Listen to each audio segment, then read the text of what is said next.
I love you, Allah. You don't just say, my master is Allah and now you're perfect. No, you keep struggling to fix yourself. You find yourself leaning this way. A little too much fear in your life and you pull yourself together. And you don't let that fear overwhelm you. You find too much sadness in your life and you remind yourself of Allah and you hold on to Allah again and He pulls you back together again. The idea of holding on to Allah to overcome and to be able to navigate your grief and your sadness. Again, I remind you, as I said in the beginning, our faith in Allah will not get rid of our grief. And our faith in Allah will not get rid of our sadness and will not get rid of our fear. But it will make us strong enough to overcome them. Strong enough to go through them without breaking us. It is in those moments of fear and of sadness and of grief, that is when shaitan comes and wants you to let go of Allah. Because shaitan feeds you something else. Shaitan says, if Allah is so great, why are you upset? If Allah is so awesome, why did you have to go through all this sadness?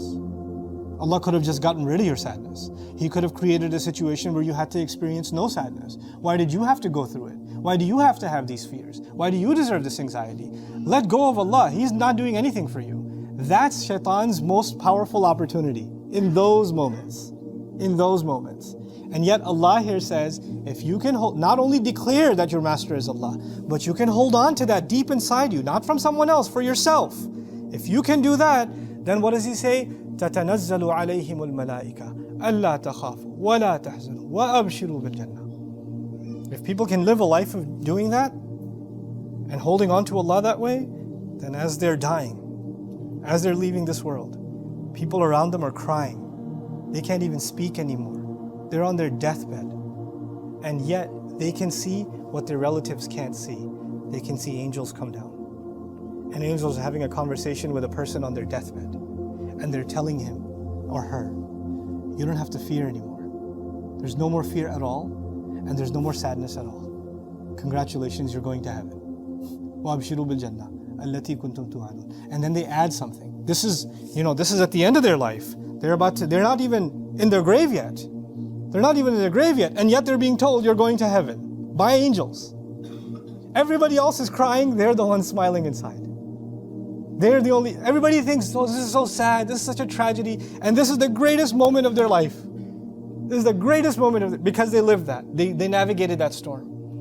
When they're in that moment, what do the angels tell them? They tell them, نَحْنُ أَوْلِيَاؤُكُمْ فِي الْحَيَاةِ الدُّنْيَا وَفِي الْآخِرَةِ. We were your guardian angels, we were protecting you in this life and we will also in the next life. Allah sent us a special security team just for you. When you were being overwhelmed and you held on to Allah, we became your security around your heart. When you were overwhelmed with grief and sadness and fear, we were the ones that Allah used to send for you. We were the ones that guarded you. We were the ones that shielded you from the whispers of the devil. We were there all along. They're introducing themselves to you. You're meeting them for the first time. They've known you your whole life. نحن أولياؤكم في الحياة الدنيا وفي الآخرة. Ya Rabb. That's the promise of Allah to those who hold on to Him.